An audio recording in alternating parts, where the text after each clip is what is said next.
There it is. I see it. Well, now we gotta find out. We still had to find somebody inside. We didn't have enough time. Well, we put that tomorrow. Good times.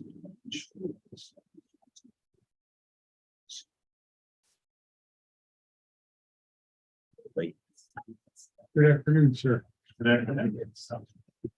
I'd like that shirt. Person I was waiting for. We know that wasn't told it was already. Got you. Got you.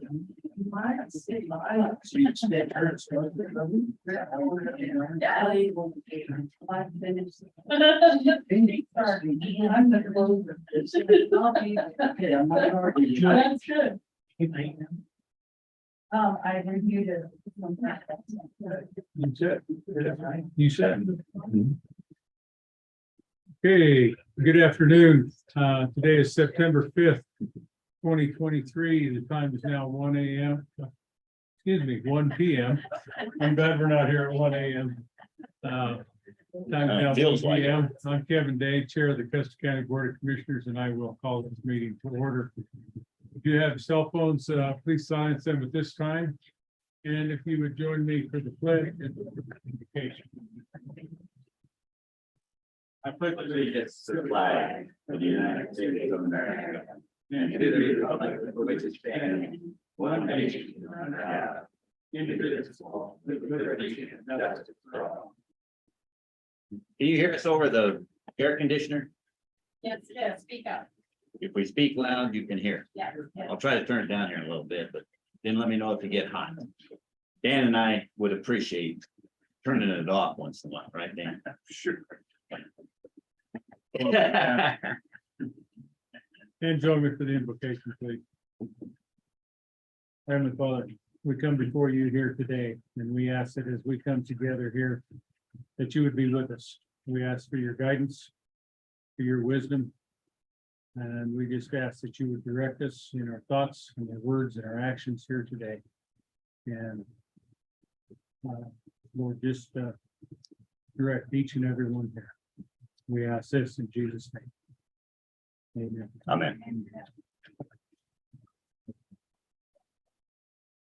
Kelly, could we get a roll call? Commissioner Day, Present. Mr. Campbell. Here. Mr. F, Present.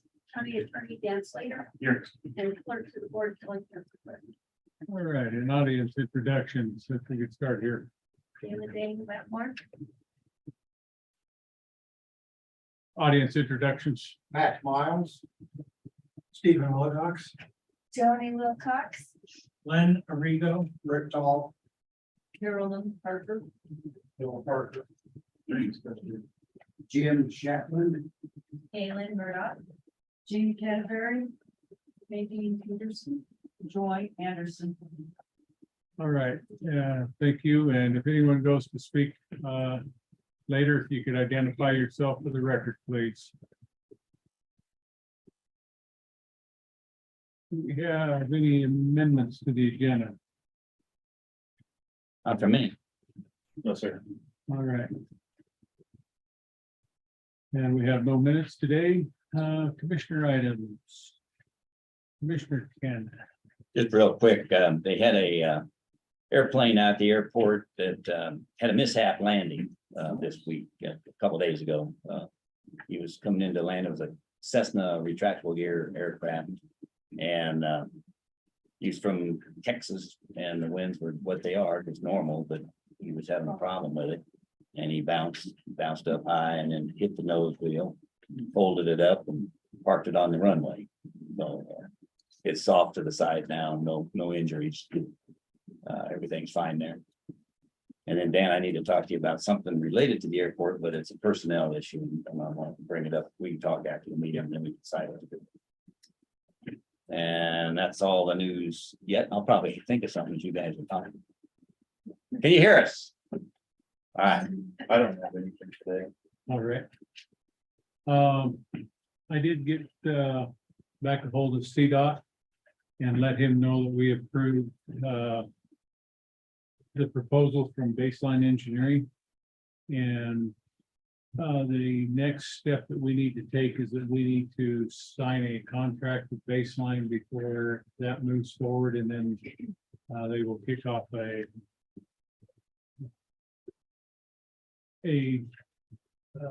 get together after we have that contract signed between us and Baseline. So I believe we'll need to work with you, sir, and get something drawn up there for us to present. Maybe we can talk about that here again a little later as well. So, and then the auditors are looking for us to give you, sir, a letter so that you can provide some information to them. I'm checking the dates on this letter are a little bit outdated. I'm checking with the auditors to see if that will still suffice or if we need to get a new letter to give to you. Okay.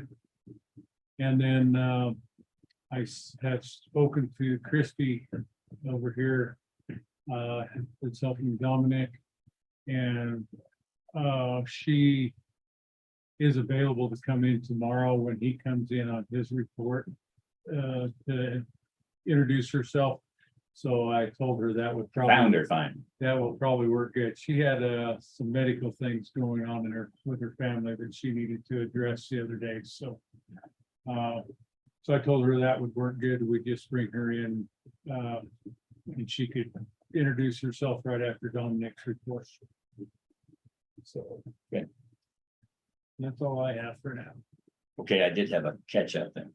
While we're thinking of schedules, things are ironing out. The Board of Health will be meeting. Here's the normal routine. Dan Slater is able to be here on the first meeting of the month at 1 o'clock. That's why this meeting's at 1, and it'll be that way from here out. Because after this meeting, he's got a town hall meeting with Silver Cliff, one of the reasons, so he's optimizing his time up here. And we're gonna try to have the Board of Health meetings when they're needed in the morning at 10 on that day. So next month, at the first meeting of the month, the Board of Health meeting will be scheduled at 10 o'clock. And then that'll be a routine. And we're into the routine business now. And this, additionally, you know, West Nile virus hit the valley. And we mentioned that the last meeting, so watch out for mosquitoes. I think we've had a person infected with it in the area or in Fremont County or Pueblo.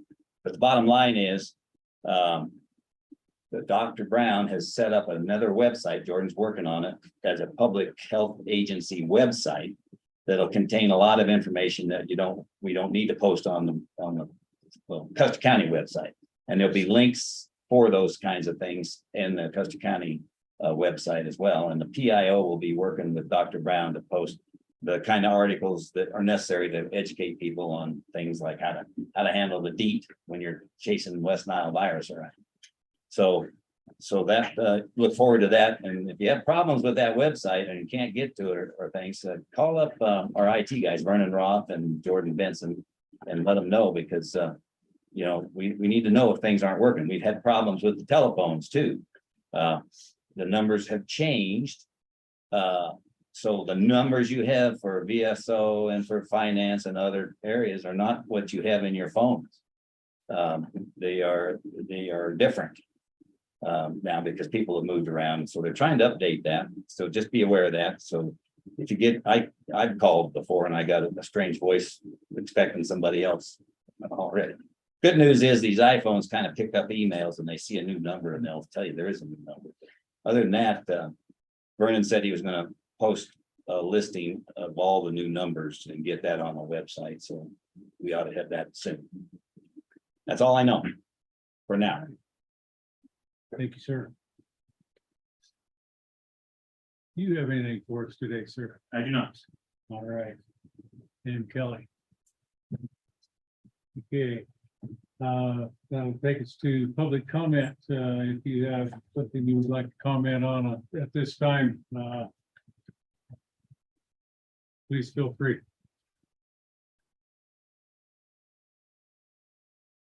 Okay, not seeing anything online either. I'd like to make Oh, okay. Joy Anderson. And I just want to give you an update. Last Thursday, we talked to you and I recommended that the best way forward for this committee. County manager issue, we need to have an investigative committee comprised of citizens that can look into what happened and kind of satisfied it. There's a lot of opinions out there, and I just wanted to say that I have had people coming up to me, contacting me. We do have a group of about 8 people right now involved. I'm still looking for more people who would like to participate. I want to hopefully have a committee that is well-rounded, represented from both sides of the aisle, so to speak. One of the things that I would like to also request is for you, the commissioners, to formally recognize this investigative committee and allow us to present you with the report at the end of our findings. And so I'm looking for you guys to kind of make this official to some degree. And then the second thing that would also be really helpful is if you could direct Kelly Camper. I've already spoken with her, requested some records, and she's working on that. I'm going to speak with her tomorrow as well. But I think it would also aid her process if you could let her know that you have her blessing, that she has your blessing to go ahead and provide us with any of the audio recordings we need from executive sessions or meetings or notes or anything that we would need to be able to look into this further. And so I'm asking you if you would do that. I think I would probably look to you first here, sir, on all of that information. If you could speak to that. I can, although I would point out it's not on the agenda, so I don't know if the board can take action on anything today. I would say that I have seen the open records request for executive session recordings. I think the statute is quite clear that executive session recordings are excluded from the Open Records Act. And so that would be, the county can't release those recordings. I suppose if the Board of County Commissioners were to authorize it, that would be a different question, but I don't know the answer to that off the top of my head. Can I ask you to authorize it? I could not hear that. Can I ask you then, the commissioners, to authorize that? And the first thing we would need to do would be to put that on an agenda as to what our attorney said. It is not on the agenda, either one of those items for today. We could put those on an agenda to address those issues, and then that would depend on how that came down. Yeah, Sure. Go ahead. I think you asked for official recognition. You all were gonna come back with a report. I think that's a good thing. I think we ought to put it as an agenda item. I don't mind taking that on when they're ready to give us something and make it recognized. That way we can discuss what your findings are. So I will take that on to do that. And then and then we'll decide how to go forward with that, because I personally am interested in making sure that we are following the statutes and all that we've mentioned in the past and put it behind us. Bottom line is, the county manager is behind us. What we need to do now is to make sure we're going forward with the right processes and keep that in mind, that we want to do that. So I welcome you doing that, and any finding shoot that's worth taking a look at, I think. And for expedience sake, may I ask you to ask the attorney in what section he says that executive sessions are not included in the Open Records Act? Well, that's by statute. The executive sessions, certain executive sessions are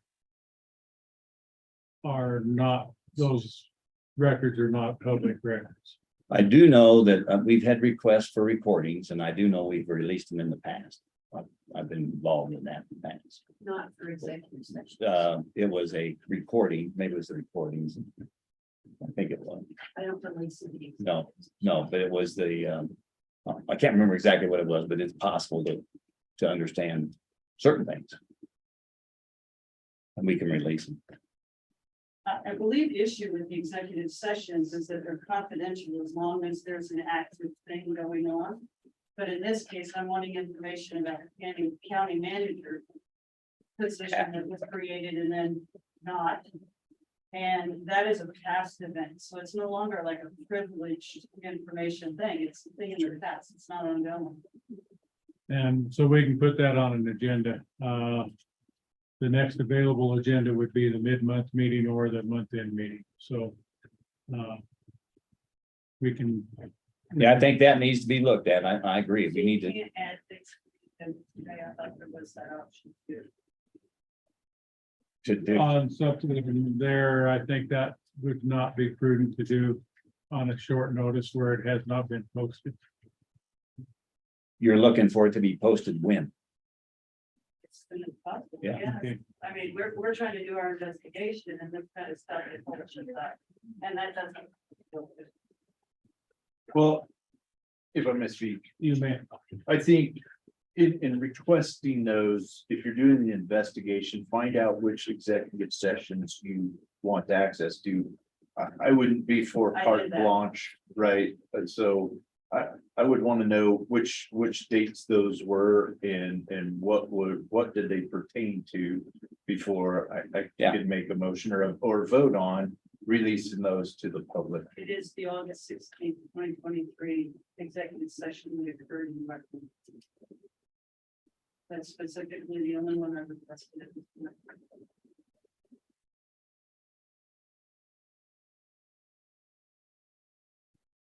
Just so the board knows, I've instructed the county clerk to deny that request. Because it falls outside of what is allowable as an open records request at this time. And I just did that, I mean, just now. But it doesn't mean that the board can't revisit that. I do need to do a little bit of research, in particular because at that board meeting, or that executive session, only one of the three of you was in that session. And so I have some questions about that as well, whether this board can authorize release of that executive session. thank you. When do you think you'd have that answer for us? I'll get it this week. Whether you can release it, or what we can get. Whether the board can authorize the release, yes. Okay, we'll find out. Okay, thank you for that.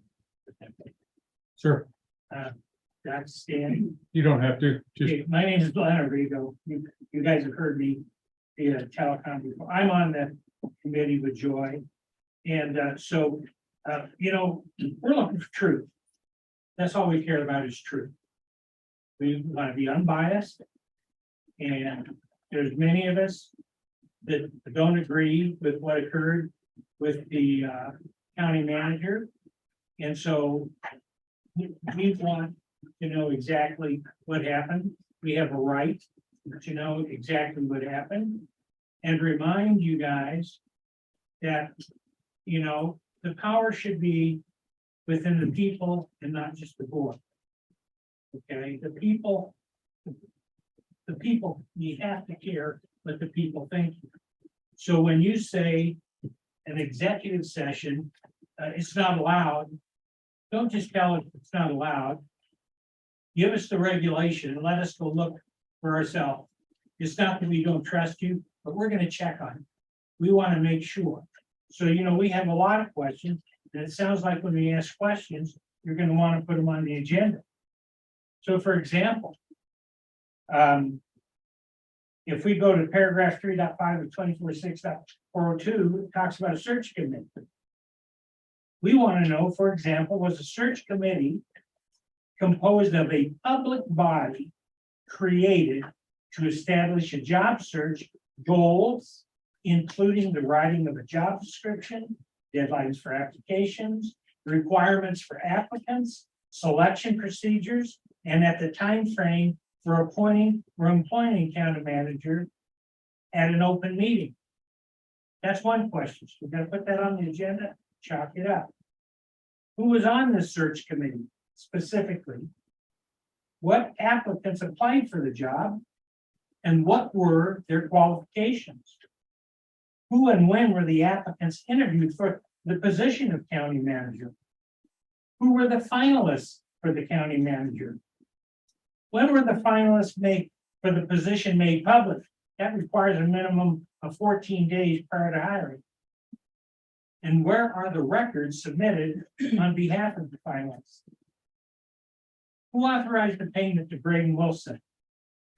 Why was a single check issued rather than one for severance for when he was an employee as an HR finance manager and another one for the severance for the county manager? And why wasn't that check brought to you for approval before you gave it to him to go get cash? Listen, I'm a CPA. I'm a retired CPA. I had big clients. You know, Coors Brewing, US Bank, MCI, Minnesota Power and Life, Comdisco. I can go on and on and on and on. I did this for my entire career, you know, and I've seen this kind of stuff. And one of the primary goals of any accounting process is internal control. You have to have proper internal controls. So where was the internal controls for this stuff? You know, so how many checks or how many signatures were on this check for this amount? So, you know, there's a lot of information. We're going to do our job and figure out what the truth is. And that's all we want to do. We want to have a timeline with the truth and exactly what happened to make sure that you followed the proper procedures. And then if you didn't, then we need to figure out what kind of action we can take to rectify the situation. That's what we're looking for. Thank you. Matt Miles. Every elected official in this county, at the time they entered office, took an oath of office. That oath of office establishes certain things that they're required to do in connection with us handing over to them our affairs. And they take that oath of office and we hand our affairs over to them. That's what you three are doing. That's what this camper is doing. Anyone that takes an oath of office is in a position to discharge a fiduciary duty that they owe to us, because we handed our affairs over to those people that took that oath of office. Fiduciary duty is the highest duty in law. What that duty means is this in simple terms. If you're a guardian, a child, it's incumbent upon you to give your life to save that child's life. That's the duty you are owed to us and to this county. And let me just review for a moment what has occurred here. Let's take a look back at the election. One question that we have in this election is this: when could it have been certified? Not when was it required to be certified, the latest possible date to hold the umbrella down there at Wetmore so that contract could be signed. So Mr. Wilson supposedly could go to get his check. But when could that election have been satisfied to discharge the fiduciary duty owed to us by the elected official in charge of that election? When? And I would suggest that everyone on that board and at that meeting in Wetmore knew that Mr. Flower had lost that election. Now, I don't know why everything was held up to give the board a chance to write that check or to sign that contract for Mr. Wilson. I have no idea what the reason is and don't care. I met Mr. Wilson once. He's a non-factor to me. But what is a big factor to me as a taxpayer is this: it is apparent that something went on to hold the time open for Mr. Wilson to get that check for whatever reason. It's obvious that it happened. Now, there was a remark about these executive sessions are still privileged and can't be divulged. Well, let's just think about that logic. Mr. Wilson got his contract and Mr. Wilson got his money. Now, what in the world is still secret about that executive session that can't be told to the people in this county? What is the reason for that executive session to still be kept secret? I would suggest there is no reason for it to be kept secret. And I would suggest that every elected official in this room has a fiduciary duty to the people in this room to discharge that fiduciary duty by saying, we're not going to make you jump through the hoops to get that recording of that session. We're going to give it to you because you owe it to us. The elected officials owe us that recording so we can get to the bottom of it. So we can try to help implement some procedures to see that what happened in that election and with Mr. Wilson's contract doesn't happen again in this county. Because you owe it to us to see that it doesn't happen again. That's why those records are not secret anymore. It's open. And I would suggest what we want for every last record that pertains or relates to the dealings with Mr. Wilson and his county manager. That's what we're going to look at. We need that information to make our determination. And we would ask that you set up what we need to get that information in this next upcoming meeting. Because Mr. Wilson's situation is behind us.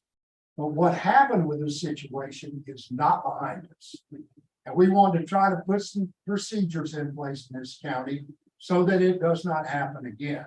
That's every executive session that pertained or related to him, county manager, hiring him, all the statutes that should have been followed, we contend, every last discussion. We know that there was a meeting where you went into executive session and picked him and said he's the anointed one, and then had to have a do-over. We know that.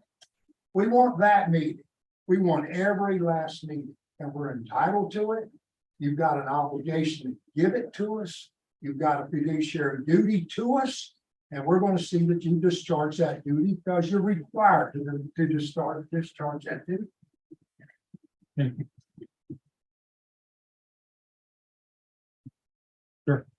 Yeah, James Gilbert. First of all, I assume that Ms. Anderson will publish the names of the committee, names of the members of the committee, so that everyone knows who's on it. Secondly, I think we need to take a step back as part of the oath of office is to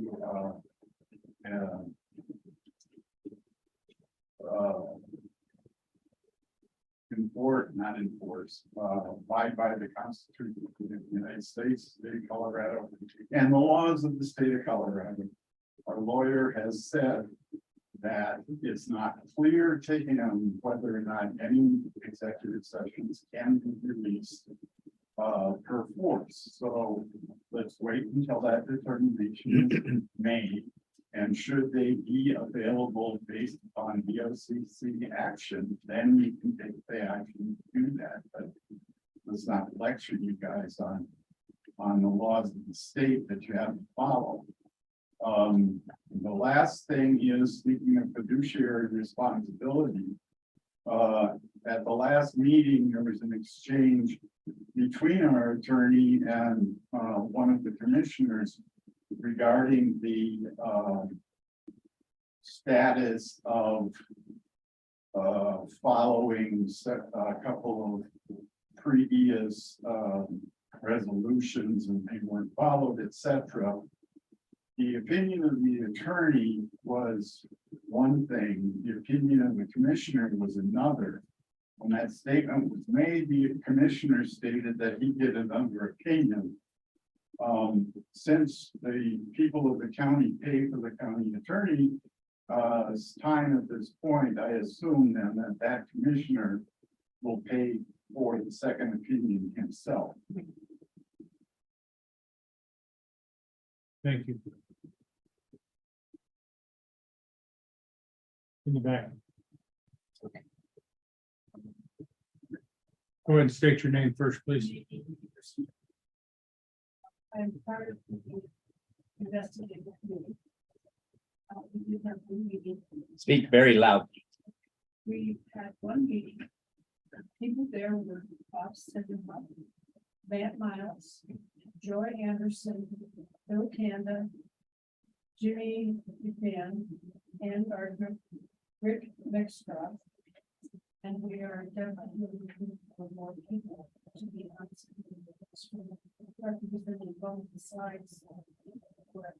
And we would like to see, we'd like to invite Deb Adams, Jordan Hedberg, Jim Gilmore, this gentleman in shirt. Gilbert. Okay. And, we have one.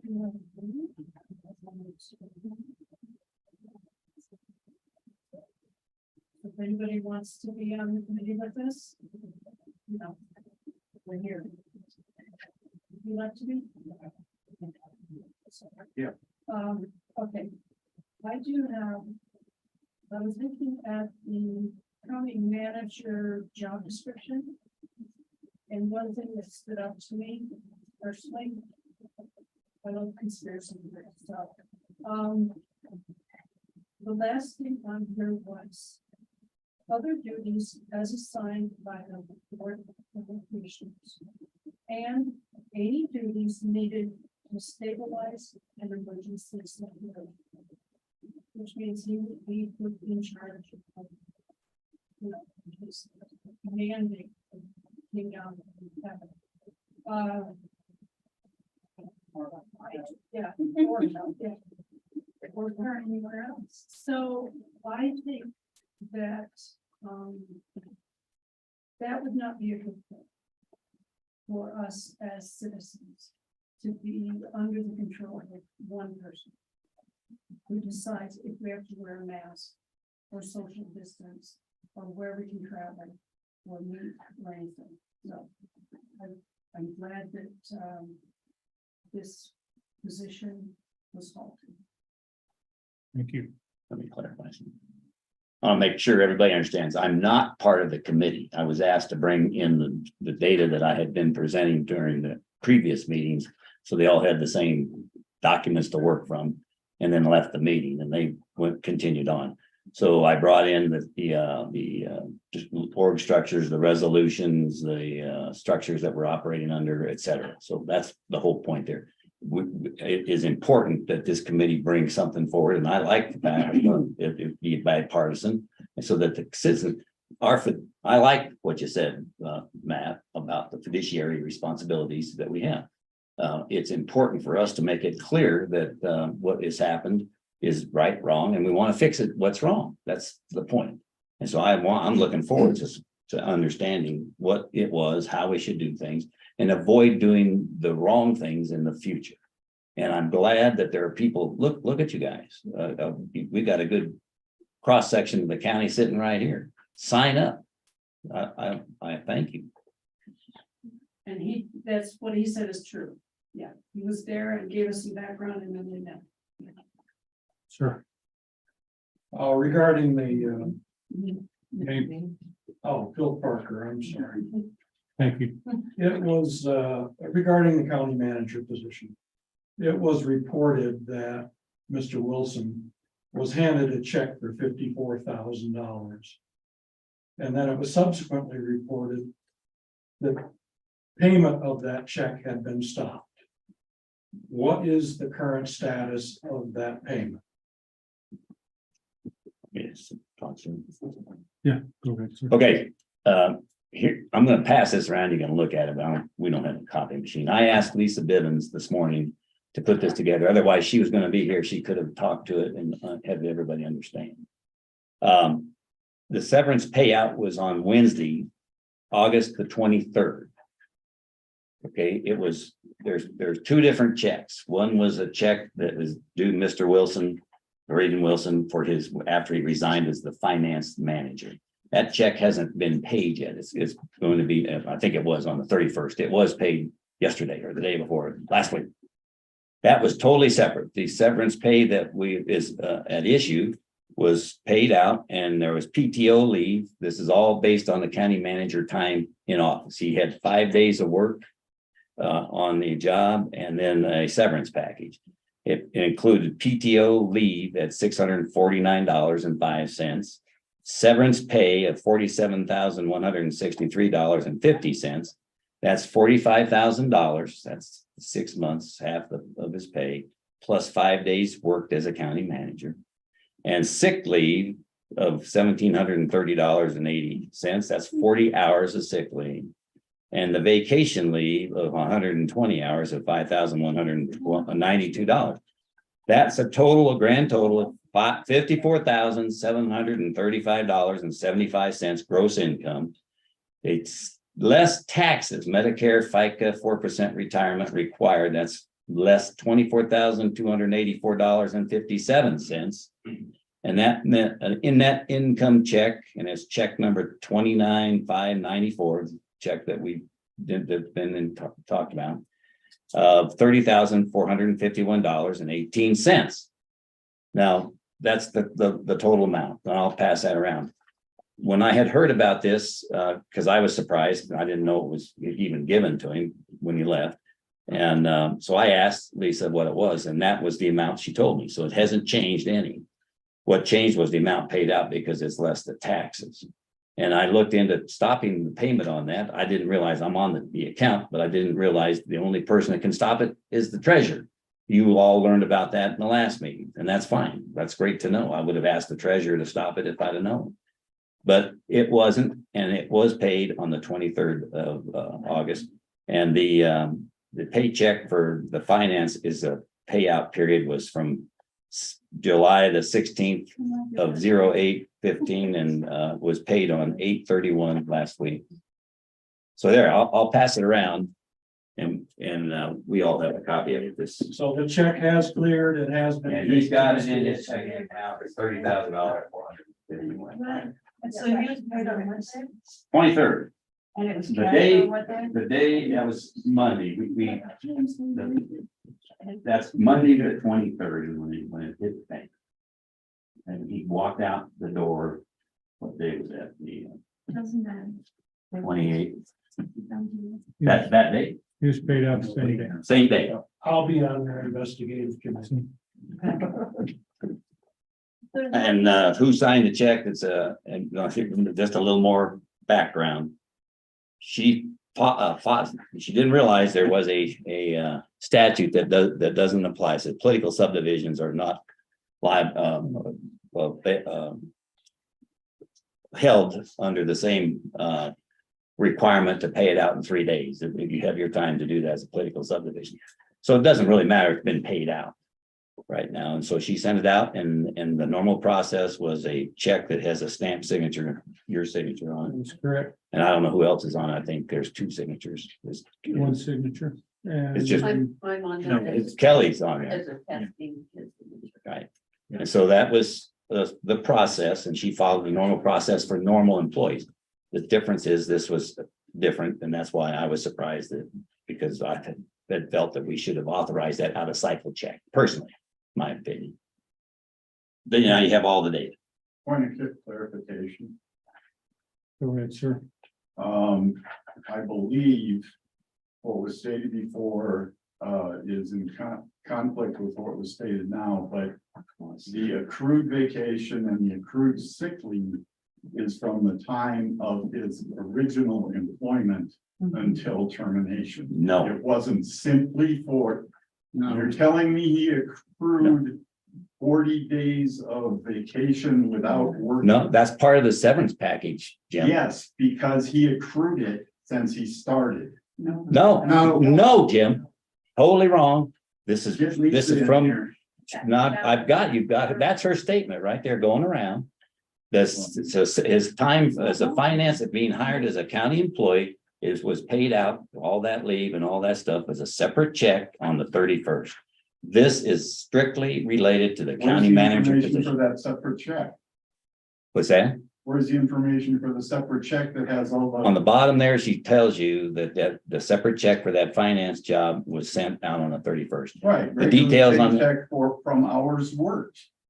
From the day he was employed. Now, the hours No, worked, from hours worked, regular paycheck from hours worked. That's the number of hours he worked as finance, not his accrued leave. is I think accrued. you got it wrong. I don't have it wrong. You can't, So then you've got a really. All I have is what the situation finance- because it we can implies check, that okay, employees of the county- okay, let's, Move on, please. hold up. Let's move on. That's Okay, irrelevant. let me speak to that.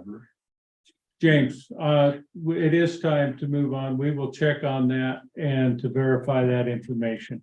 This is not a time to sit here with a back and forth. Thank you very much, gentlemen. Okay. Anything else before I move on the agenda? No, one more question about the committee. I just want to know if you wanted Jordan, myself, and Deb to be on it, why weren't they notified of the original? It is- meeting? I will speak to that. This is a citizens committee. It is not anything that is set up by the BOCC. It is a citizens committee being formed for that. So we have nothing in whatsoever to do with this committee. And I will speak then to that. We made the determination last night that that's what we wanted to do. And that's why no one was notified. Because we had the first meeting to set out the issues as to what we wanted to discuss and determine and ascertain and investigate. And we decided it near the end, we need to invite everyone. And that's what we did, and that's what we're doing right now. We're inviting you in the blue Okay. shirt I now. was invited Okay. last meeting. And I wasn't. Okay. You Enough, showed up. enough. Yeah. That's enough now. Please move forward with your committee. And we are all very interested in hearing the results of that. And the other things we will speak to at a later date. We do have some items, I think, to come on the agenda. Did you have a hand up earlier or not? I thought I've somebody, got it. I kind You of got- did. I'm Jean Canterbury. Hi. All I wanted to say is the three gentlemen sitting at the front are the gentlemen that I voted for, that the county voted for, that put you guys in the office. I did not vote for the county attorney. I want you guys to make decisions, and I love that he can give you direction, but I know lots of attorneys that can all give different direction. So please remember that I trust you guys, and I want you to be the final say on things that pertain to this county that I elected you for. Thank you. Thank you. No hands online. Okay. We have no unfinished business. New business. Discussion of separating human resources and finance. You brought that, sir? yeah, I was speaking with Lisa Bivens, our finance director in HR. And she was commenting as well, and we've been thinking about this for some time, that it's a big job. And she needed a finance assistant. Like when Braden first came into that job, he was the HR finance and he asked for an assistant. That's how Lisa was hired. After being here and seeing the things that HR is turned into, a lot of action has occurred and a lot of details, but that we need to have probably a full-time HR person to do the right job for this county. And she was all for separating that out and maintaining the load that she's got just with finance. It's still going to require some kind of a assistant, and that's up to her to present that case to us. So I think it's a good thing to do. I think we ought to separate it. We can do a little, I would like to have her, before we make that decision, she had volunteered at that time, and I think she brought it up to you guys at one point on that last meeting, that she would be willing to write up the job of the HR person. It says it's easily separated the way the current job description is lined out. As a matter of fact, that current job description dates back to Donna Hobby when she updated it and did a very good job at that time, because we were a little smaller and a lot less issues, and being a good HR person that was able to bring things to our attention that were needed, as well as the management of the leave and performance reviews and all that, which have gotten to be put on the second shelf here lately. And Braden had admitted that he was swamped as well. So I think it's a good thing to do. And I would like to propose that we ask her to go ahead and finish that and maybe consider as soon as possible, so that we could consider in our next meeting mid-month probably. Or it could be in a special meeting, maybe, to post this thing, because we need to post it sooner than later, I think. I would think we would need to, I would like to see her, and she's gone to a doctor's appointment today. Could be to meet with us to go over what some of this may look like and entail, because just the HR part of that position. She put together a list for me here because she did? I asked about it, and Send it to us. I'm sorry, when you get a chance. I'll make copies so that both of you gentlemen have that. It is inclusive of handling all of the complaints, addressing the complaints, the documentation, investigations, the drawing, the findings, and the follow-up on that. The hiring is the applications, the interviews, the selections. Once somebody is onboarded, they need to, that they're entered into time clock, CIC. Happening to figure out the deductions and the incomes. Setting up the new payroll, employee payroll and personnel. The insurance. As well as the retirement. Any keys, computers, or other things that they're required busy. to have. That's on the hiring process. On every month. On a monthly basis, they're required to be, there's a CTSI insurance audit that has to be performed every month. The fidelity audit, American Public Life audit, and any garnishments or anything like that, all that, those records have to be gone through every month. Also dealing with all of the work. I'm not gonna do line by line here all the way down through here, but then the workman's comp, insurance claims, any of the unemployment, family, child support registry, and the policies. So there's a lot to that position. And a lot of that does end up meshing with the AP. And accounts payable, my fault for using an acronym. I hate acronyms and then I use them. I think it would be prudent to bring her in and meet and possibly have a workshop with her to see what it looks like to actually split that job.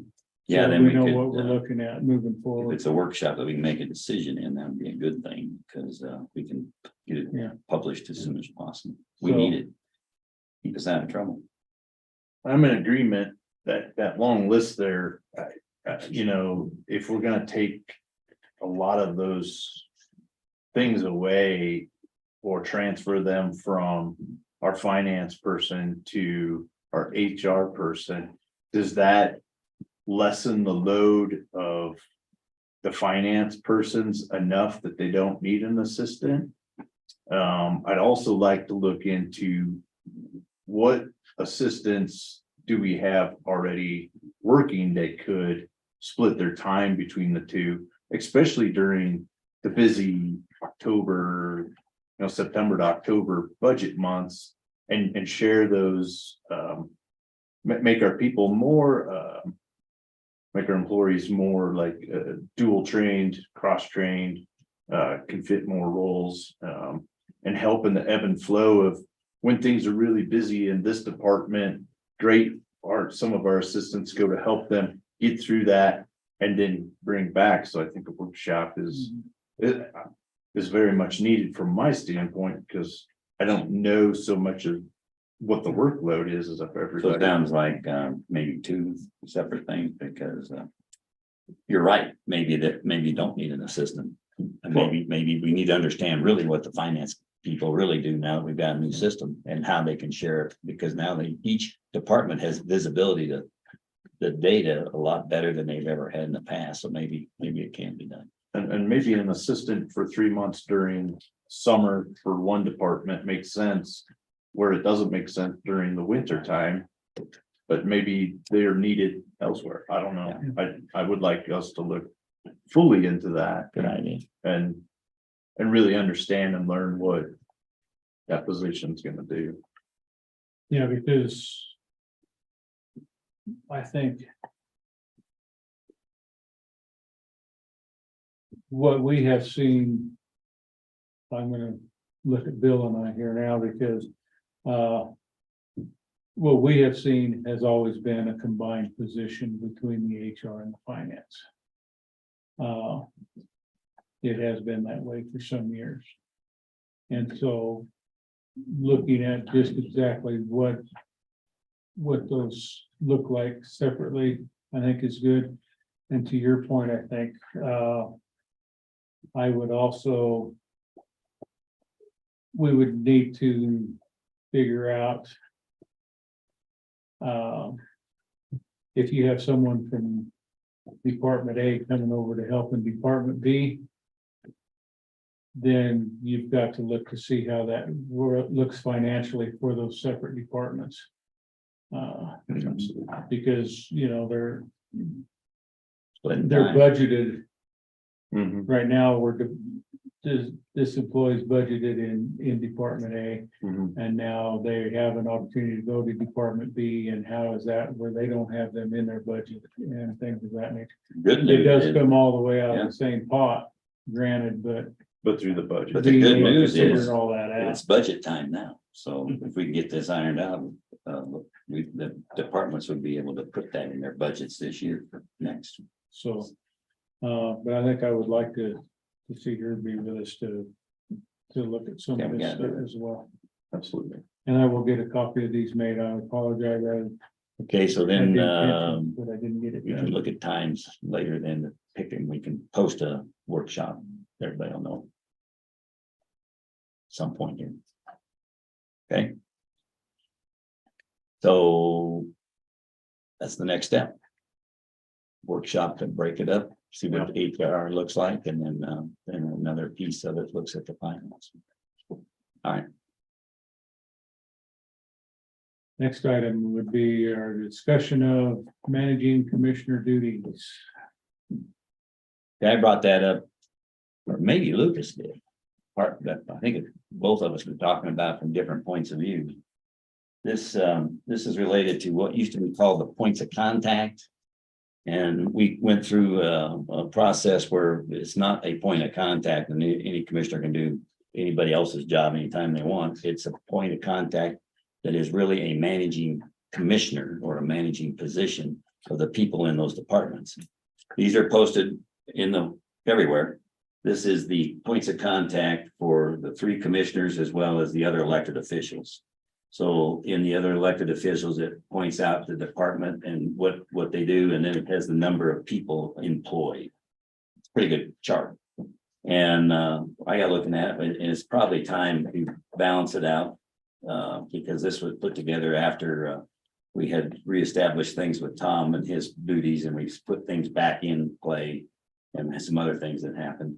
we probably need to realign a few things. And so what I would suggest we do is take a look at this with both of you and see what might be a balance. Because if we looked at manpower and positions, Kevin got overloaded from my point of view with quite a few things. You have the updated list? This may not be as current. Okay. This is the one that we had. Kelly did send us one. It's in a different format. It's just for the 3 commissioners. Okay, we need to look and compare it to this one, but this was done up and it may have gotten realigned. But let's take a look at it and then on the 13th is, and it hasn't been posted yet, is going to be all hands, I'll call it an all hands presentation after the meeting. We go into Wetmore on the 13th, right? Correct. And we'll come back up here. I've looked into the courtroom is available that day for all hands. And I would like to see the leadership of all the departments attend that meeting and keep the offices open. I don't want to close any offices, but minimum staff or something to do that, to get everybody there to understand what is going to be proposed by what was called the Tiger Team. It's not the Tiger Team anymore. It's the process, and we'll figure out what that is, of the professionals that are going to introduce how the operations can occur and be streamlined and helped under the organization we have now, the current org structure that we've got. And then also provide the training necessary to do what we just heard, the process of onboarding people, including the commissioners as they come and go, training for everybody at all different levels and understanding what the county operations is at all levels. It's important for a deputy to understand what the road and bridge guys do, because they support each other and who's in charge. And the intent is to make it be one team that's here to do a job with everybody, as well as the strategic leadership, strategic planning and leadership development that all corporations and all governmental agencies go through themselves to keep abreast of the current regulations and the development of leadership and working together. All the departments together, every one of them, not just a group from sort of several people from the courthouse doing things, or be out fringe, you get the road and bridge guys doing it separately. They come together and we do it in one place and spend time, however the process is going to be. That team will present that on the 13th. And perhaps after we understand that and understand how this might be laid out, maybe we can do some thinking and then to figure out what we might want to do between us to restructure, spread them around and who wants to pick up what later. That's my proposal. I didn't want to sit here today unless you have some suggestions today. No, I mean, I'll stay in with what's on the list here, or For on now, the emails list. It's not much different, but No, it Pretty was close. I don't know, a couple months ago, I think we tweaked Yeah, we a did couple pass it. things because you now have kids council on your Yeah. list. and we didn't have that the maintenance contract either. Sure. So, and this is a list that we will visit this list again at the beginning of the year. Okay. We So visit it let's every- take a shot at it the first of on the year, every year. after we get that meeting and see what might be prudent now, and then we can revisit it Okay. next time. All right, what time are we having that presentation, or do you have that? 1:00. Okay. But we'll get that posted so everybody will see it and know where it is, and like to have, and of course, public's invited to listen, see, So one, yeah, in the courtroom. write it down. So I don't leave it here. Which means can put the heat on the Wetmore meeting. There we go.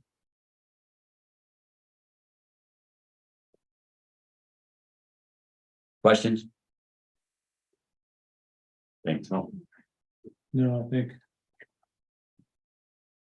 that's good. We can set up to have, we'll look at this at a.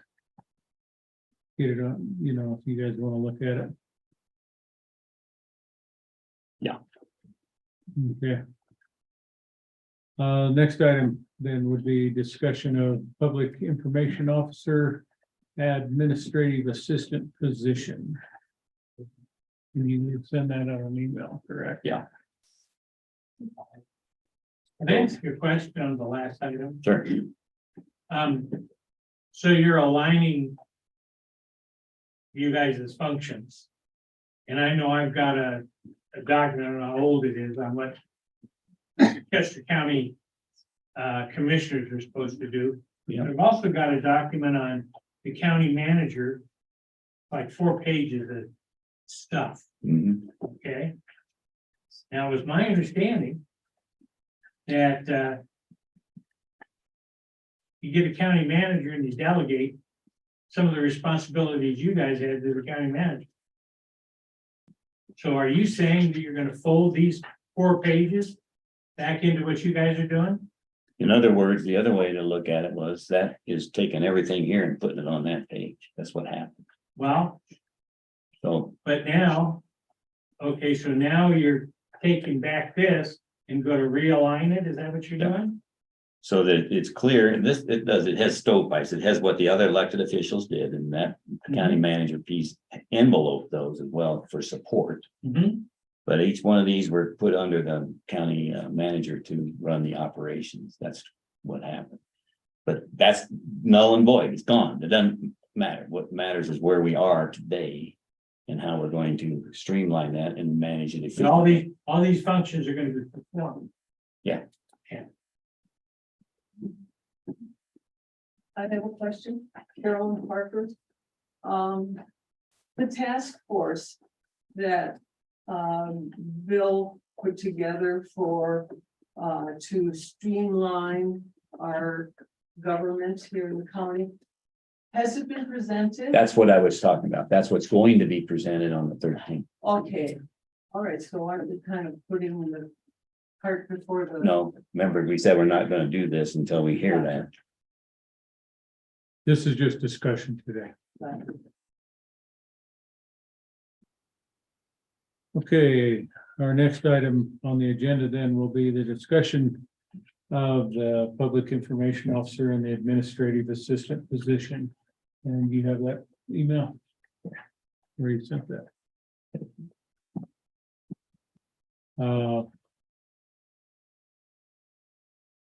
And are your thoughts to just kind of go over this a little bit here today, discussing it so that we are available to make a decision to Yes. post this at a later time? Yeah, we need to get it posted as soon as possible. Again, the reason we have to do that because the county PIO / BOCC admin was worked out very thoughtfully before we got into the seriousness of what the county manager did. That got put in the back burner after we did it. The BOCC admin had 3 functions. One was the BOCC administrative functions that normally do scheduling meetings, and we need that.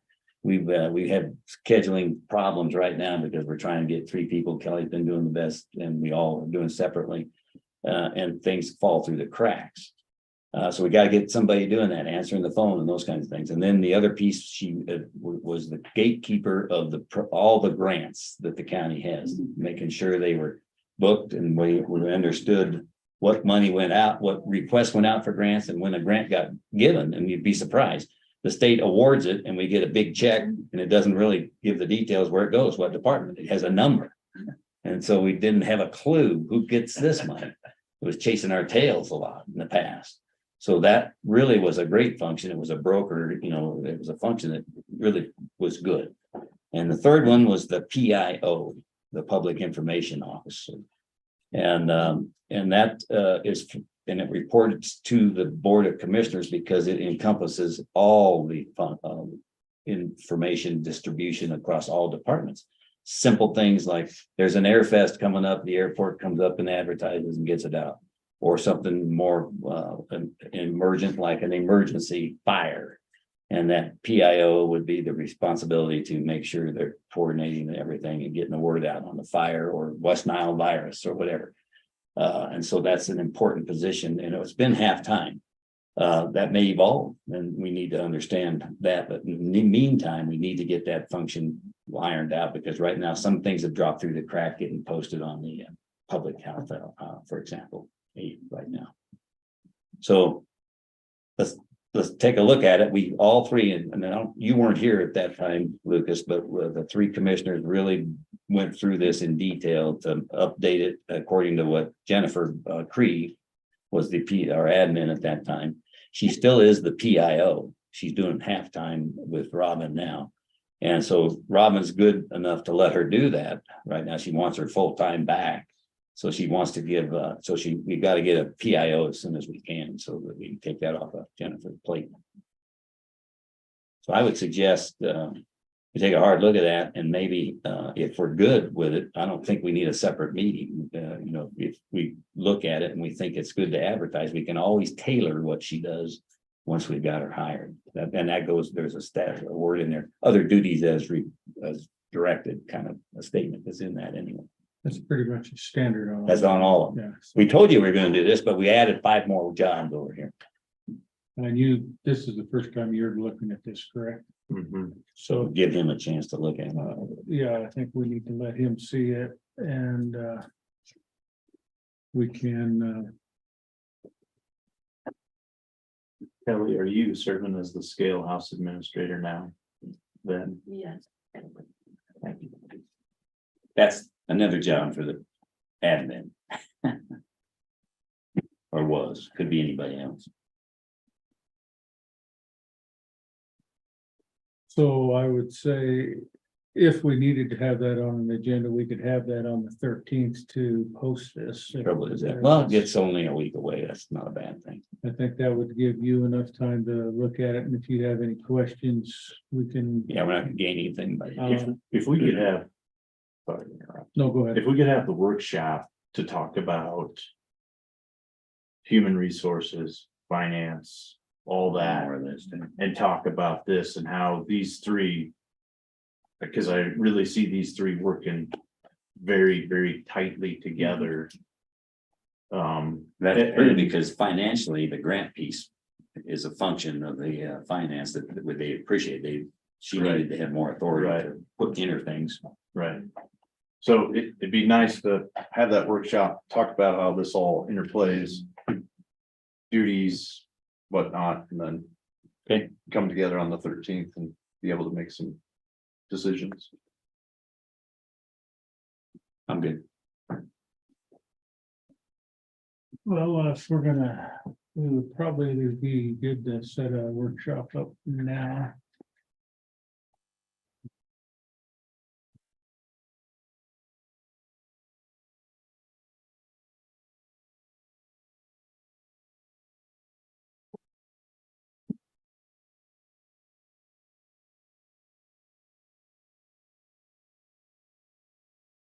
Well, I'm good on the 8th if you want to do it on the 8th. That would be good, but if we're asking employees to come in, they're off on that day.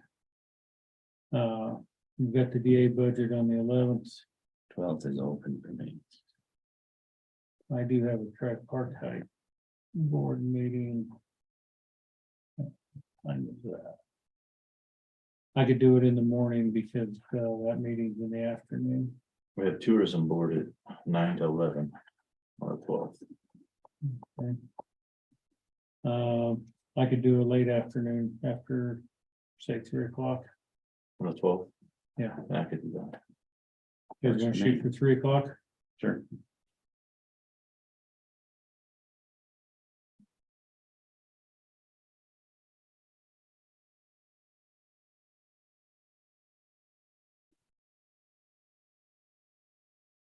Okay. And who do we want to invite to this workshop? So the We three. need Jennifer there. Probably Lisa. Lisa, yeah. And it's good enough for him.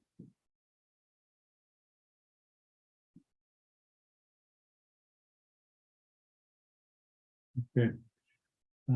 So those will be the ones invited to the workshop. Will be an open workshop if anyone would like to come. The ones that are invited will be the ones that we will be visiting with, so. I'll give you a heads up on that beforehand. And I will reach out then to, let you guys both know about it, to Lisa and Jennifer and invite them to that. Yeah, And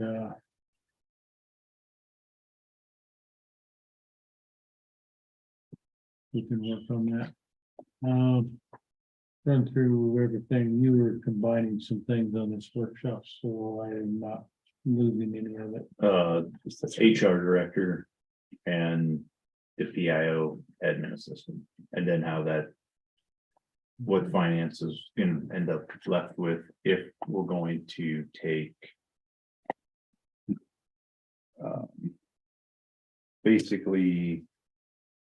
The benefits part of finance and give that to HR.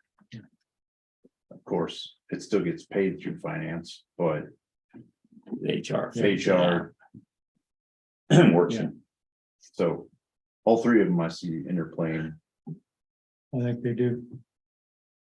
All right.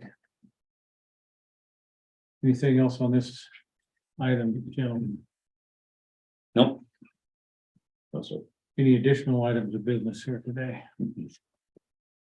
I would just remind us, I wanted to try to get with Dan so we can get moving forward on this contract. for baseline. For baseline. So. Okay. Well, hold on a second. Got a quick question. Okay.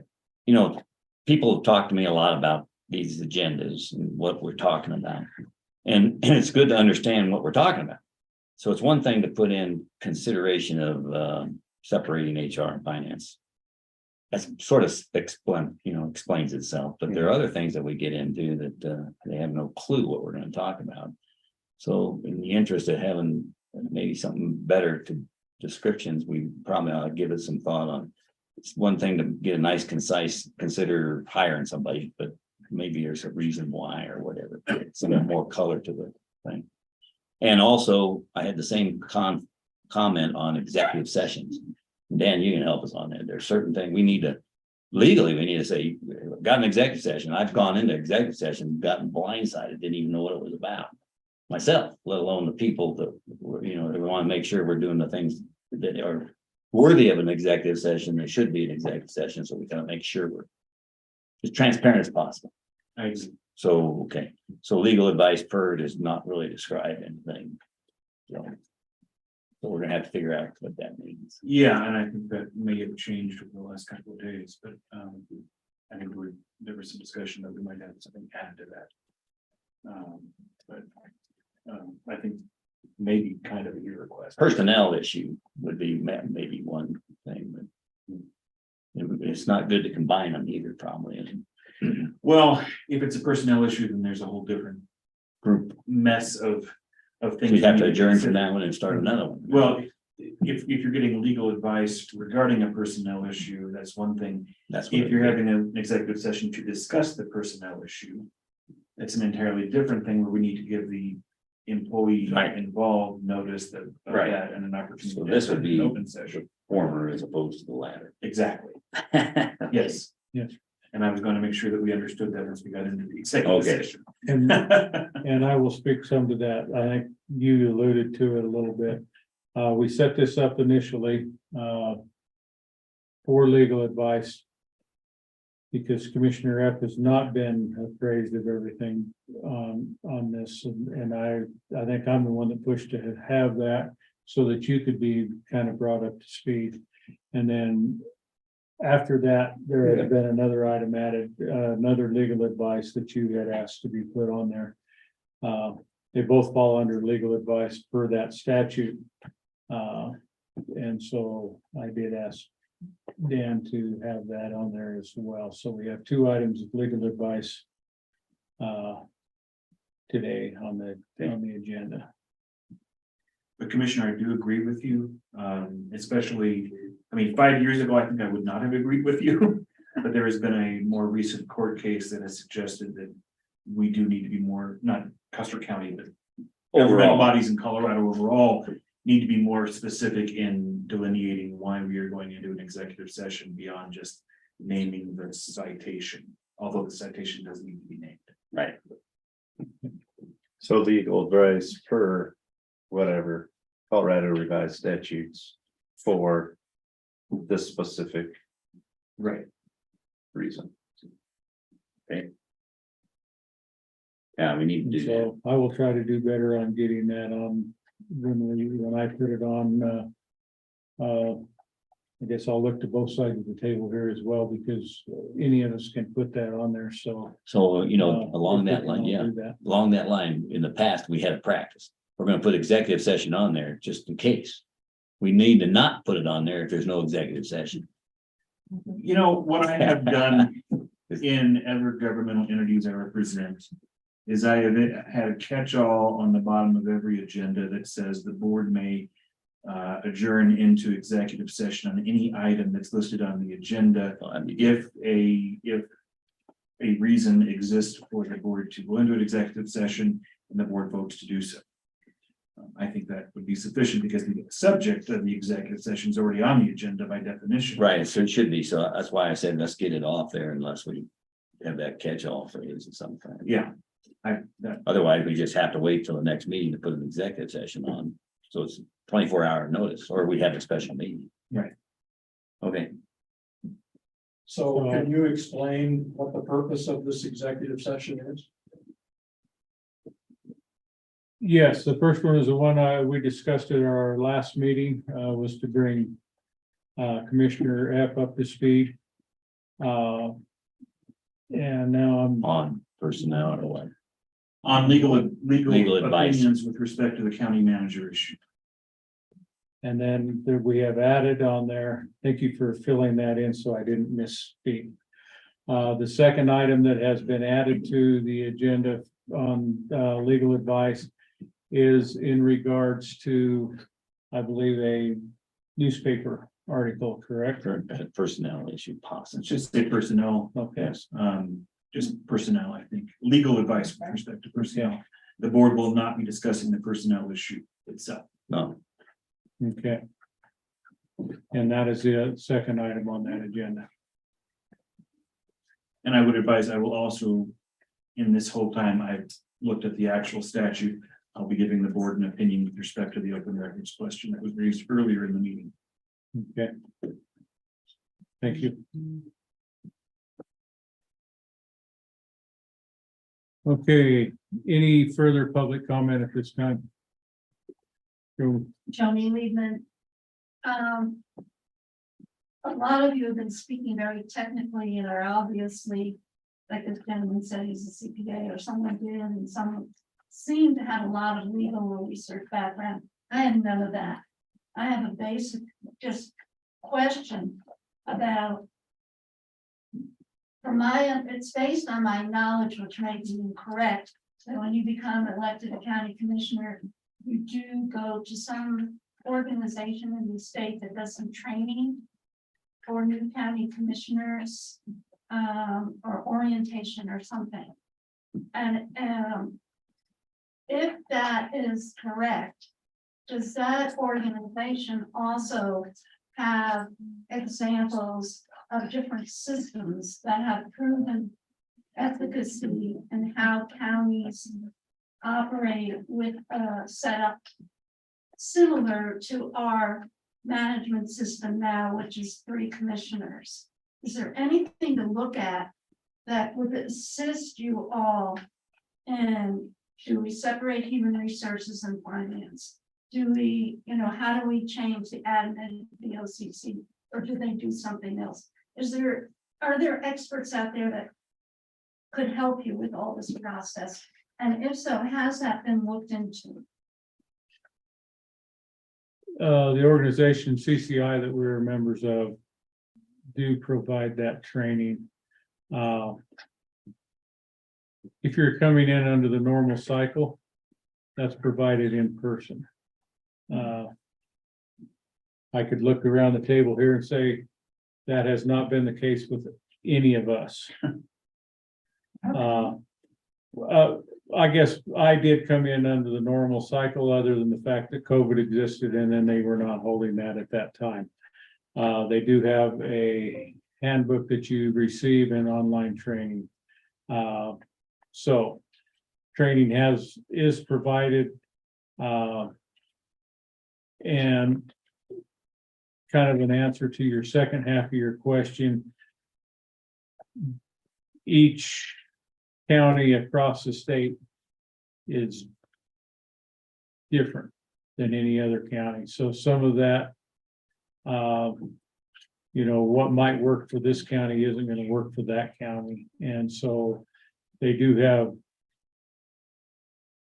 people on staff to help and answer questions and to help you with things. But as far as saying, well, this works, so worked here, so it's going to work here for you as well, that doesn't really exist. I'm sorry, go ahead. I have reached out to Dennis Hunt of CTSI, and he's willing to take me through any training right now that I need or have questions for at any time. So we're trying to get that set up, so we can probably Zoom through that, or we can meet somewhere in between, so. And in fact, at the CCI meeting I attended, and I mentioned it last meeting, you were here. I pointed out that the people that actually put that program together sent him a link to the program. I have them do that, and they sent him a book and all that stuff. But it's usually based on the structure by statute. It looks really simple. And they talk about all the laws that apply, certain things you can't do, but it's up to the commissioners. And so given you have a lot of latitude, but you don't know, you're brand new, you haven't got any idea what it means. The good news is there are other opinions and other lawyers that they provide for us besides Dan. We hire Dan, but we have on retainer by CTSI, a law firm that any county can ask questions, and that's what I do. Where I get other information, and Dennis Hunt is another person that specializes in the insurance side to get the right statutes, and they give us a lot of their background and their benefit of their knowledge and their wisdom as well. So that's, and the whole point of what I was talking about here, this leadership and training thing that we're trying to get now is what all counties take advantage of internally. And so we want to set up a program like that to help us grow as well. Thank you. You bet.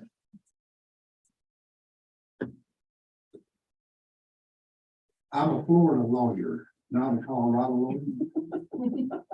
And I don't represent anybody here in Colorado and don't want to. I speak for myself because I've got a First Amendment right to do so about anything that I know about. Couple things. First, Colorado adopted Florida's government and sunshine law way back a long time ago.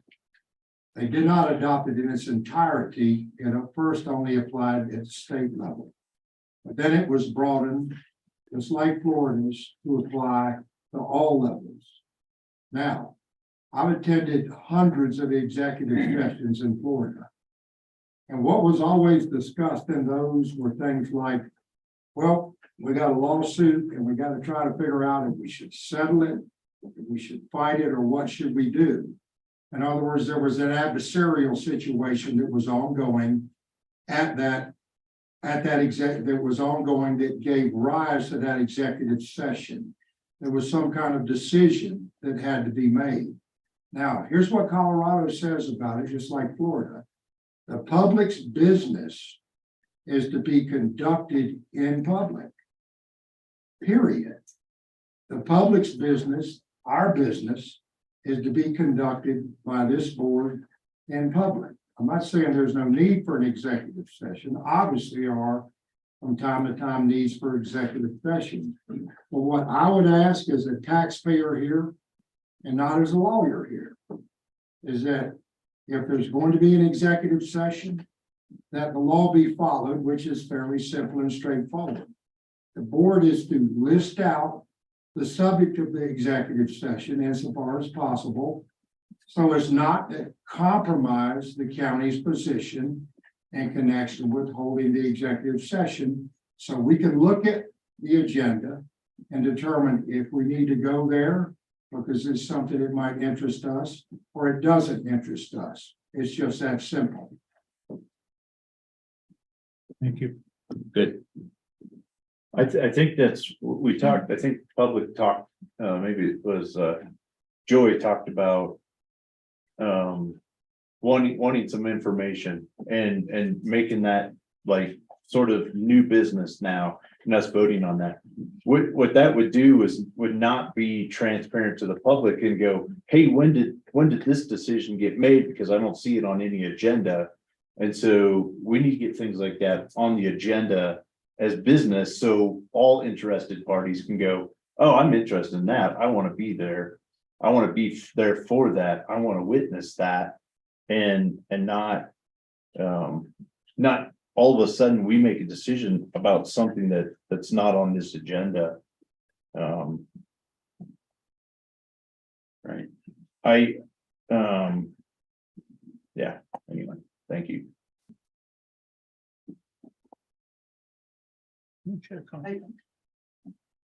I'd like to say one other thing too.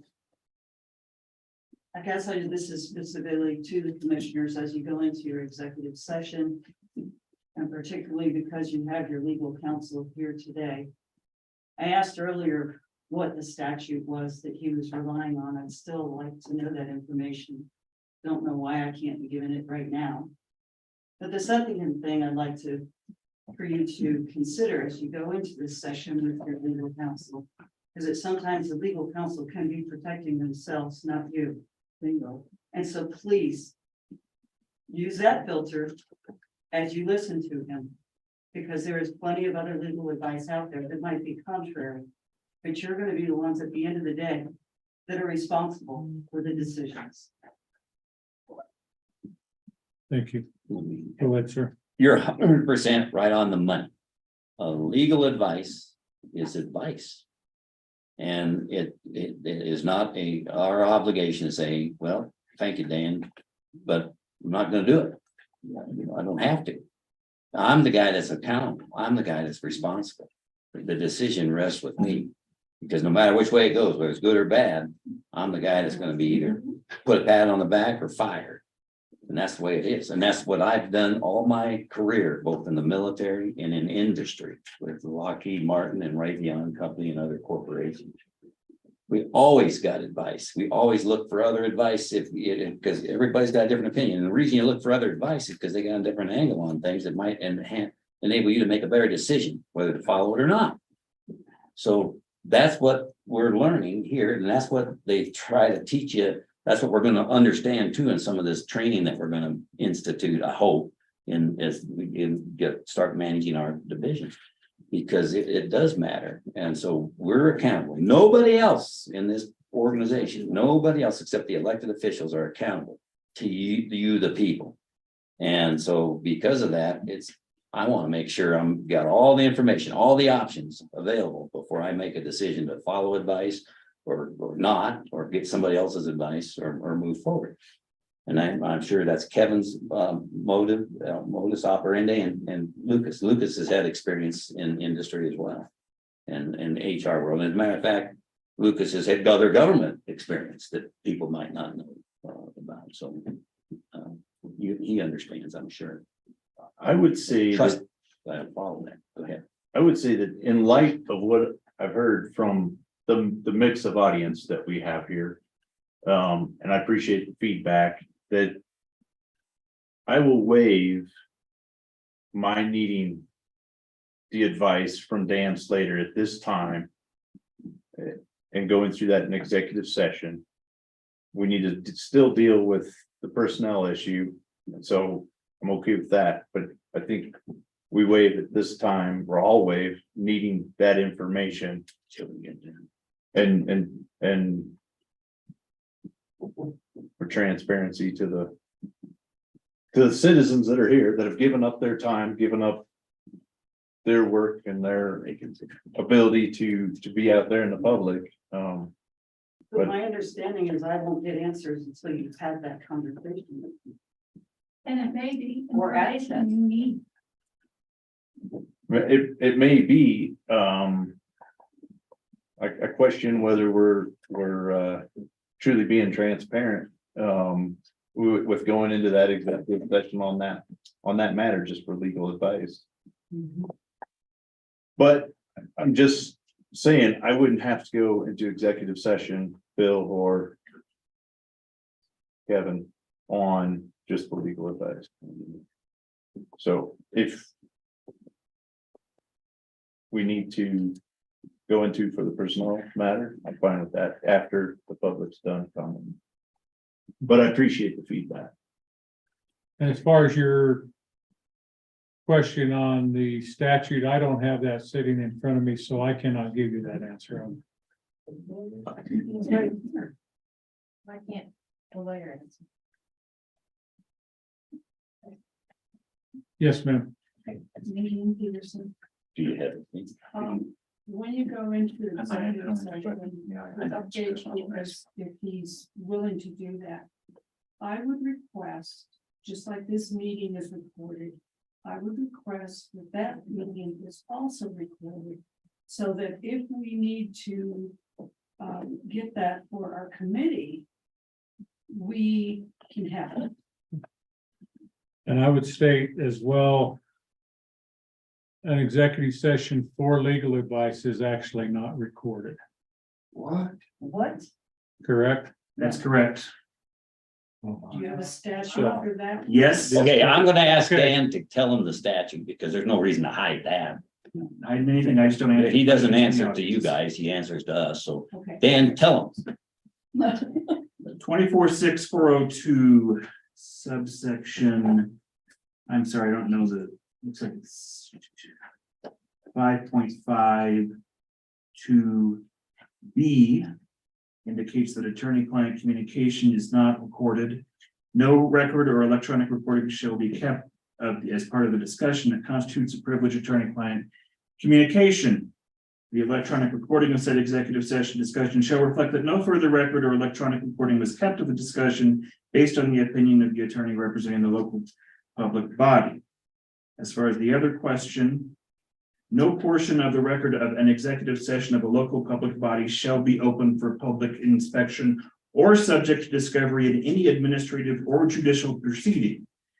Stopping there, that's why I have instructed the county clerk not to release the records that have been requested, and in fact, to refuse the open records request that is pending. Because it is not it's not up to her or me. We can't say, well, it seems fine now that the whole thing is over with, we can go ahead and bid. That's not our decision to make. The next part of this does say, except upon the consent of the local public body, which means that the board, in a meeting where I think you need it on the agenda, determines that it wishes to release the recording of that executive session, the board may choose to do so. And the other option would be if court orders it, pursuant to the procedure in here, where a court determines that the executive session was improperly called and discussions were made that were improper in that executive session, after the judge sitting alone listens to that executive session and makes that determination. So if there's no recording, what does that mean? There is a recording. Well, for attorney-client privilege No, information. that's there's no right. For recording. that, there isn't. But but for the executive session that has been requested, there is a recording. That's right. Okay. For one of them, yes, sure. Yes, for that one.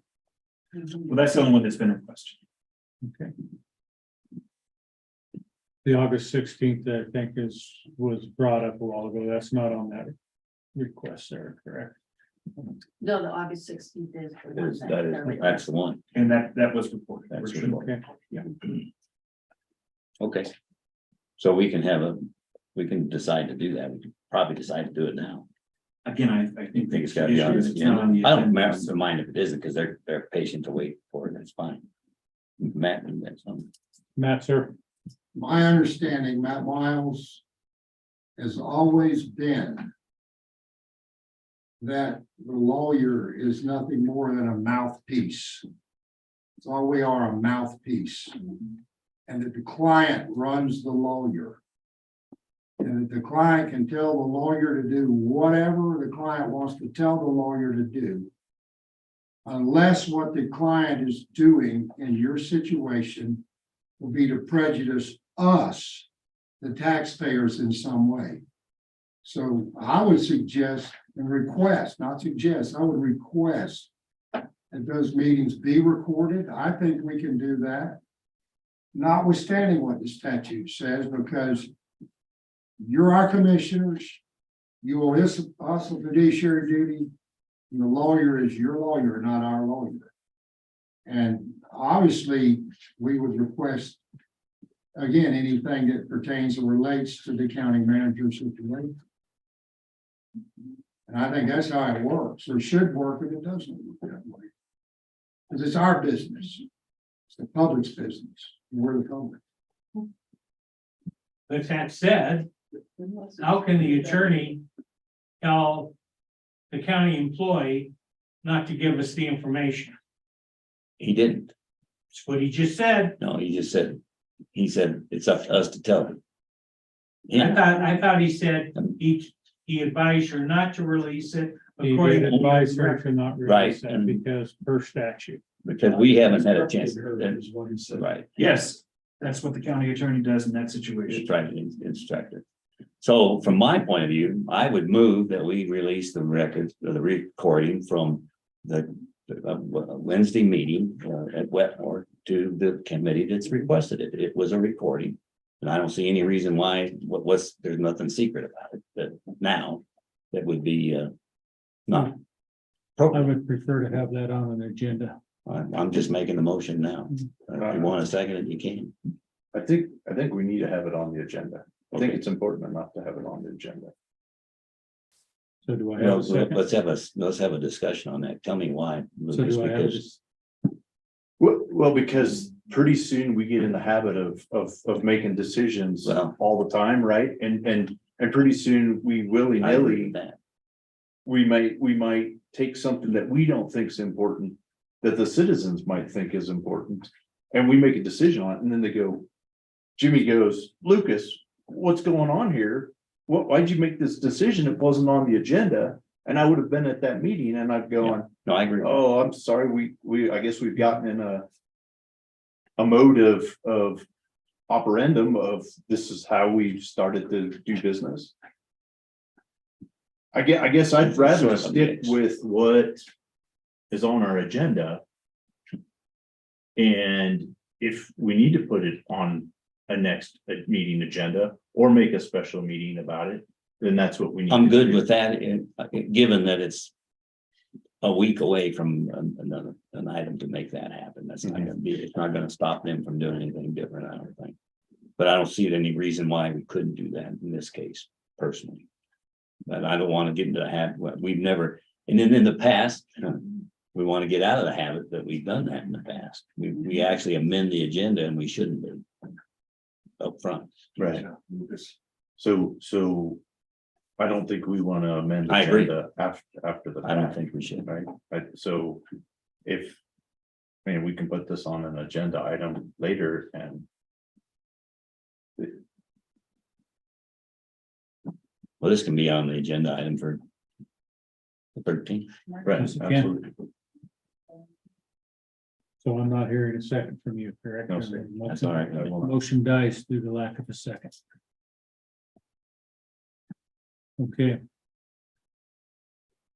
Can I make a comment? In just a moment, I've got one online here that's been here for a while. Mr. Hedberg. Yeah, thanks. Appreciate it, Chairman. Cardo Freedom of Information is a great spot for these executive sessions. It's run, the president is Steve Zansberg, who I retained in my lawsuit against the county, but they do a very good job of detailing what you need to put on there. Cardo Press Association pays attention to all that. So that's where I'd go. The public can go there to learn all about executive sessions and stuff like that. So that's one of the best spots. And then the second part of this is Bill Canda's comment about he gets advice from lots of places, but he doesn't pay the price if he makes a mistake by not taking certain legal advice. So he ignored the legal advice from CTSI. They stopped representing him in my lawsuit against the county, and his decision not to move forward or listen to CTSI's advice cost the county quite a bit of money, but he's not the one that wrote any of those checks. So you got to be careful there, which is there's no skin in the game from a county commissioner standpoint, other than being recalled or not elected again. So listening to the advice of the county attorney or some of the attorneys that are paid to represent you is, in my opinion, a really good idea, and it will help save the county money in the long run. Thanks. Thank you. I won't comment on that, but you're wrong, Jordan. That didn't happen. CTSI did represent me. Their No, lawyer. not at the settlement conference. They didn't. If you want me to send me the court documents, I'd be happy to do it where you get removed with CTSI. So I'm happy to do it, Bill. Gentlemen, not a back and forth. This is public comment. I have Deb Adams online. Good afternoon. I would just like acknowledgement from the 3 commissioners that you received the email this morning regarding managing commissioner duties and the 6 examples that I sent from other counties around Colorado, sending them as a form of a possible place to start as you determine your managing commissioner duties. So I'd just like to hear that you have received that email. Yes, ma'am, I have received them. I got them, All 3 of and us I've did. used a couple of them in the past already. If you say so, Bill, I just want to encourage that you don't have to reinvent the wheel. You're not starting from zero. Many counties, most counties have standard operating procedures or handbooks. And so the ones that I sent you, and I have plenty more, it's just a good place to start. And I hope you will use that as a foundation. Thank you. Thank you. Sir, In my opinion, our and your name legal, again too. Bill Parker, Thank you. in my opinion, our legal environment here, and frankly, everywhere, should be to look for ways to be more transparent, not less transparent. And I would also offer that how many times can a statute be read and everybody will agree on what it says? That's why lawyers have different opinions. That's why there's a Supreme Court, and they can't even agree on what the statute says unanimously. Thank you. Ma'am, Nadine Peterson. So as it stands now, there is going to be a commissioner meeting next week. And on the agenda is the items we've asked for. Like the discussion regarding the Open Records Act, county. it is in regards to the Cora request for August 16th.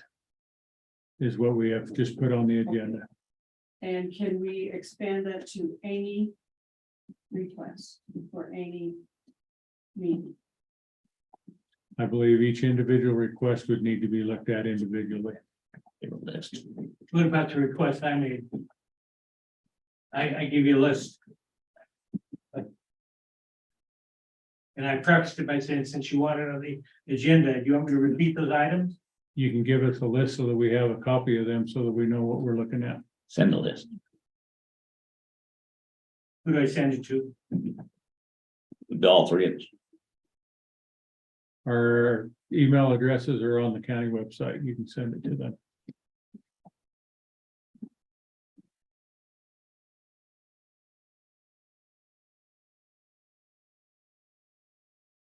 Okay, not seeing anything else.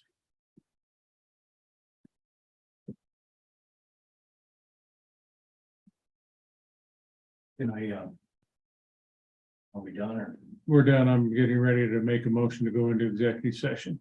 Okay. If you do have a quick comment, I'll let you do it. Yeah, my comment was, was there a procedure that would need to be followed to make the county manager, to make all that happen? Was there rules to follow? Yes. Was there a rule to follow? I mean, did we have to follow a statute and procedure in order to make that county manager job Yes. official? Search committee was one. Yeah, hang on. And I think that's what the real rub is here is. Did we follow that procedure correctly? Was the integrity of that position and openness and honesty of creating that job, that position that was a politically structured, I mean, it restructured the county. It gave power to an unelected official that doesn't take the oath. And I think that's what I would like to see it from you, Kevin, personally. I mean, Tom's not here, I can't ask him. But you went through that sequence of events, and I need from you how that procedure went, the date, the time, and it reflects the questions that Lynn was proposing. That's the heart of our trouble here. We felt like we were pushed aside. And it was a huge decision that was being made. People have no idea how much that politically ramification, that there was a lot that happened. And we're kind of just held at arm's distance on that. And it almost seems like it was a super kind of hurry rush job. And I didn't know what the importance was in not waiting maybe a day or a few days in order to kind of let the dust settle on the election. That's the real rub that took place here. We just feel like we were betrayed. I mean, completely betrayed. That's a big word. That's terrible. And you have to protect us. And my real question is, Kevin, if that would have been your money in your business, and you would have, would you have done that if it was your own money? If that was your money and it was your business, you would have put a contract together knowing, because it's on the minutes, knowing that the elected officials could have a difference of opinion. And you risked our money. You risked it. I just wondered, would you risk your own money that way? For the life of me, I can't get over this bizarre behavior. Could have waited another couple days. But we didn't. And then we put a severance contract, a promise to the gentleman saying, and nobody else has it, but you guys got a severance? Anybody in the whole county got a severance? Nobody. How did that happen? I need those questions answered. And that's what we're going to get to the bottom of.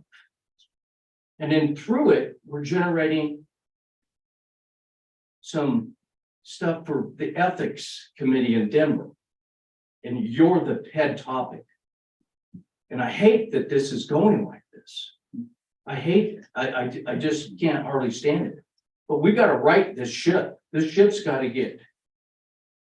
We're in a capsize.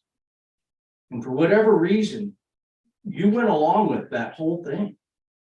And I don't get where would you have spent your money? I mean, that's a yes or no question. And I won't even get that answer from you. I get stonewall. And that's going to have to quit. That's not transparent. That's not open. That's not honest. That's almost like you've schemed something. Now that money's gone. And then we don't get any labor for that. So that's where I'm at. I guess that's the comment. But we need to get to the bottom of it. And I'm going to charge you, sir, because you went through the statute and you went through the procedures that verified that you went through the procedures to appease the law. And I can't see for the life of me, and I've tried. And I bend it in my mind to see the behavior that you did. And I'm going, well, maybe that was good enough, but it's a bend.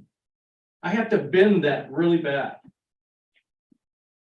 I don't think we went down a road of integrity at all. We were forcing something to happen, and if it didn't happen, at least we got the money. That's the end game here. We got the money from the taxpayer. That's terrible. That's terrible, and it could have waited just a few days. I'm done. Thank you. Still waiting for your email with those questions, by the way. Yeah, I'm not emailing you. Well, then I don't have a The question. Then. committee will. Okay, I move that we go into executive session for legal advice per statute 24-6-402. Parent 4, parent B. Do I have a second? I'll second. Yeah, I have a motion on the floor to go into executive session for legal advice. Those present will be the 3 commissioners, the attorney, Dan Slater, and clerk to the board, Kelly Camper. Those in favor of recessing this meeting and going into executive session for legal advice signify by saying aye. Aye. Wait, Aye. is there public comment on what is the purpose of the meeting? We did that. We've already told you what the purpose of the meeting was during the public comment. If you would like it again, I can It's just we can give it to you. The legal advice is for a personnel matter. And also, I guess you have waived your personnel issue. personnel issue, and it will be legal advice for that issue. Thank you. When we are done with that, that motion carried, by the way. We will reconvene and adjourn this meeting.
It's